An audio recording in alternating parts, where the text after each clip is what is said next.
Hello everyone, आज हम फिर से एक नए चैप्टर के साथ आपके सामने आ चुके हैं। हम पढ़ रहे हैं न्यू एनसीईआरटी। ठीक है, न्यू एनसीईआरटी का हम चैप्टर नंबर 7 पढ़ रहे हैं, बट अकॉर्डिंग टू दी हमारी जो हिस्ट्री का चैप्टर है वो हमारा ये चैप्टर नंबर 4 है। ठीक है, तो चलो अब हम पढ़ना स्टार्ट करते हैं। हमारा इंडिया कल्चरल रूट, कि इंडिया का जो कल्चरल रूट है वो कहाँ कहाँ से है, कैसे है, इन सब के बारे में आज हम पढ़ेंगे। विच के चैप्टर में हम क्या क्या पढ़ने वाले हैं, चलिए समझते हैं। सबसे पहला है व्हाट आर वेदास। वेदास क्या होती हैं, वेदास क्यों है, उनका क्या मैसेज है। न्यू स्कूल ऑफ थॉट्स क्या क्या है, न्यू स्कूल ऑफ थॉट्स के अकॉर्डिंग इंडियन कल्चर को वो कैसे डिफाइन करते हैं। बुद्धिज्म कैसे आता है, जैनिज्म कैसे आया हमारे यहाँ पर, इन सब चीजों को आज इस चैप्टर में हम एक्सप्लेन करेंगे वन बाय वन।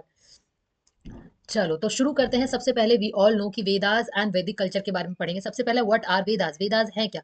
तो जो वर्ड वेदा है वो आता है हमारा संस्कृत वर्ड विद से, जिसका मतलब होता है नॉलेज। ठीक है, तो हमारे यहाँ पे 4 वेदास हैं, Rigveda, Yajurveda, Samaveda and Atharvaveda.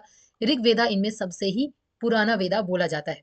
The Vedas consist of thousands of hymns. इन सभी वेदास में क्या है, थाउजेंड्स ऑफ हाइम्स है, और प्रेयर के फॉर्म में है, पोम्स पोएम्स के फॉर्म में है, सॉन्ग के फॉर्म में है। और एक बहुत ही सरप्राइजिंग थिंग ये है कि ये सारी चीजें ना रिसाइट की गई हैं, कहीं पे रिटन फॉर्म में नहीं थी। ठीक है, सो द वैदिक हाइम्स वर कंपोज्ड बाय ऋषिज। इनको किसने लिखा, किसने कंपोज किया, बेसिकली ऋषिज ने, यानी जो मेल सीयर्स थे, सेजेस थे।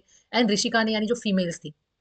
ठीक है, इन अर्ली फॉर्म ऑफ कौन से लैंग्वेज में, संस्कृत लैंग्वेज में। जो हमारे जितने भी वेदास हैं वो संस्कृत लैंग्वेज में है। इनमें कुछ जो है भगवानों की, कुछ गॉड्स की पूजा की जाती है, जिसमें हमारे आते हैं इंद्रदेव, अग्नि, वरुण, मित्र, सरस्वती, उषा, और इसके अलावा और भी कुछ और जो है गॉड के नाम है, लेकिन ये जो दिए हुए इंद्र, अग्नि, वरुण, ये बहुत इंपॉर्टेंट है।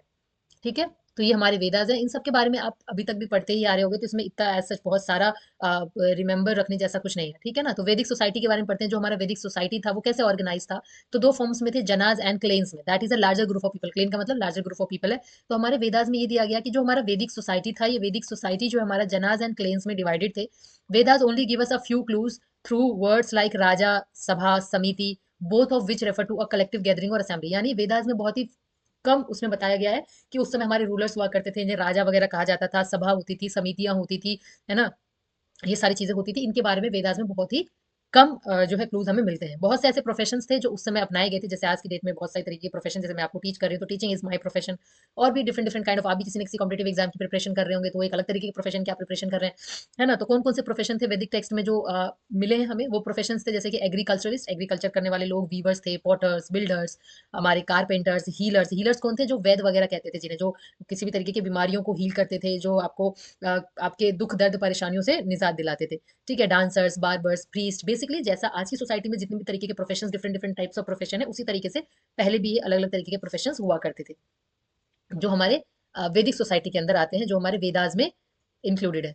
फिर है वैदिक स्कूल ऑफ थॉट आता है। वैदिक स्कूल ऑफ थॉट के अकॉर्डिंग उन्होंने बहुत सारे रिचुअल्स, उनके अकॉर्डिंग रिचुअल्स करते थे वो, जैसे कि यज्ञ, यानी यज्ञ। यज्ञ बहुत इंपॉर्टेंट रोल प्ले करता था डेली रिचुअल्स में, वो पूजा पाठ वगैरह करते थे। तो ये सारे जो है उनके वैदिक स्कूल ऑफ थॉट्स में बताया गया है कि वो लोग यज्ञ करने में यकीन रखते थे, और भगवान को खुश करने के लिए वो प्रेयर वगैरह जो है मॉर्निंग में किया करते थे, इवनिंग में किया करते थे। फिर हमारे उपनिषद आते हैं, उन्होंने भी जो है इंट्रोड्यूस किया क्या, रीबर्थ और कर्मा। ये 2 चीजें हैं जिनको हमारे उपनिषदों ने इंट्रोड्यूस किया, कि जैसे रीबर्थ नाम की भी एक चीज होती है कि आपका पुनर्जन्म होता है ना। इन सब चीजों को पहले लोग इतना मानते नहीं थे, लेकिन जब से उपनिषद आए तो उपनिषद ने ये बताया कि हमारा ना पुनर्जन्म होता है।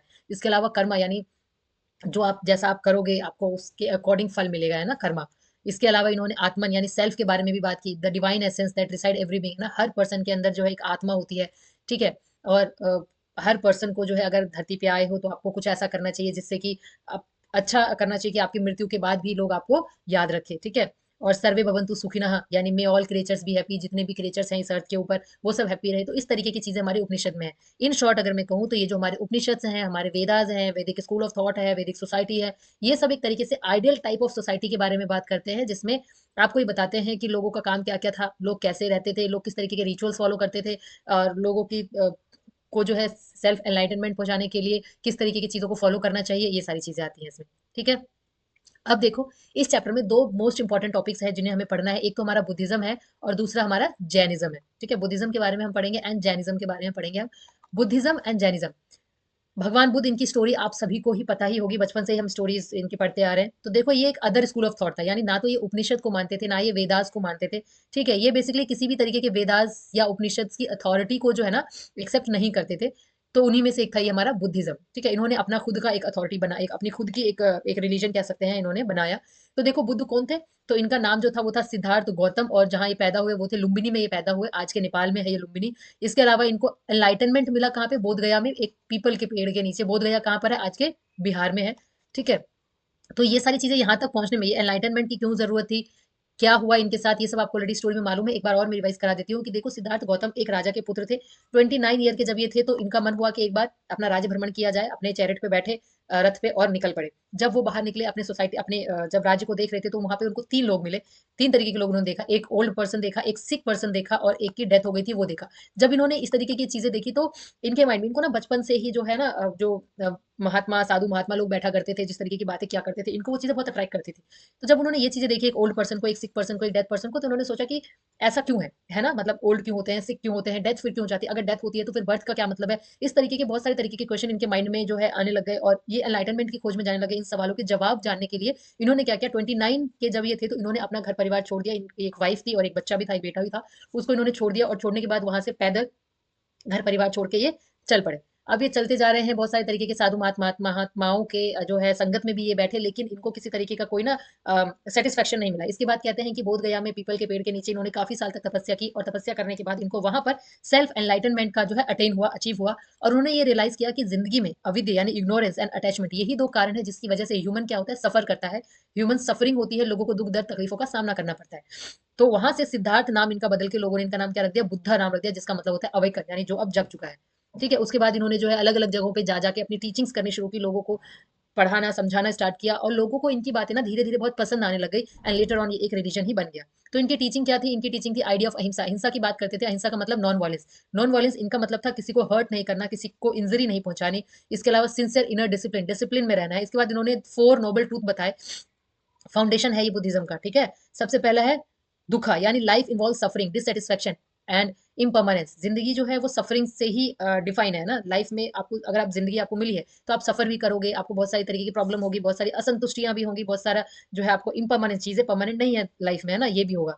दूसरा इन्होंने बताया ये है 4 नोबल ट्रूथ, जो कि बुद्धिज्म बताते हैं, बुद्ध बताते हैं कि ये 4 सच्चाई है जिंदगी की, जो बदली नहीं जा सकती है, लेकिन आप इन्हीं 4 सच्चाइयों के साथ रहते हुए भी अपनी जिंदगी को बेहतर कर सकते हो। दूसरा है सामुद्य, यानी suffering is cause by craving, attachment, ignorance. ये सफरिंग होती क्यों है, हमें अटैचमेंट हो जाती है लोगों से, हमें अटैचमेंट हो जाती है अपनी चीजों से, हमें अगर इग्नोरेंस हो जाती है, हमें क्रेविंग, असंतुष्टि आती है हमारे अंदर, अगर हमारे पास कुछ चीज है तो हमें वो और चाहिए। तो इन सब चीजों से हम क्या करते हैं, हम सफर करते हैं। निरोधा, यानी suffering can end by letting go of craving. Suffering तब ही एंड हो सकती है, आपको जिंदगी में खुशी तब ही मिल सकती है जब आप इस तरीके की क्रेविंग को छोड़ दो। यानी मुझे ये भी चाहिए, मुझे वो भी चाहिए, मुझे ये भी करना है, मुझे वो भी करना है, इस तरीके की टेंशन को खत्म करो, and just do your karma. And Magga, यानी there is a path that leads to the end of suffering, और एक ऐसा रास्ता है जो कि इस तरीके के जो जिंदगी में आपको सफरिंग्स हैं, इन सभी सफरिंग से आपको क्या मिल जाएगी, छुटकारा, निजात मिल जाएगी। ठीक है। इसके अलावा इन्होंने कहा द नोबल 8 फोल्ड पाथ। अब ये देखो, इन्होंने 4 तो ये बता दी कि 4 ट्रूथ हैं जिंदगी के। अब इन 4 जो ट्रूथ है, इन 4 ट्रूथ के साथ आपको अपनी लाइफ को कैसे बेहतर बनाना है, कैसे बेस्ट बनाना है, उसके लिए इन्होंने 8 फोल्ड पाथ दिया है। देखो, कॉम्पिटेटिव एग्जाम्स में ना इस तरीके के क्वेश्चन आते ही आते हैं, अगर गौतम बुद्धा आपके सिलेबस में इन्वॉल्व है तो।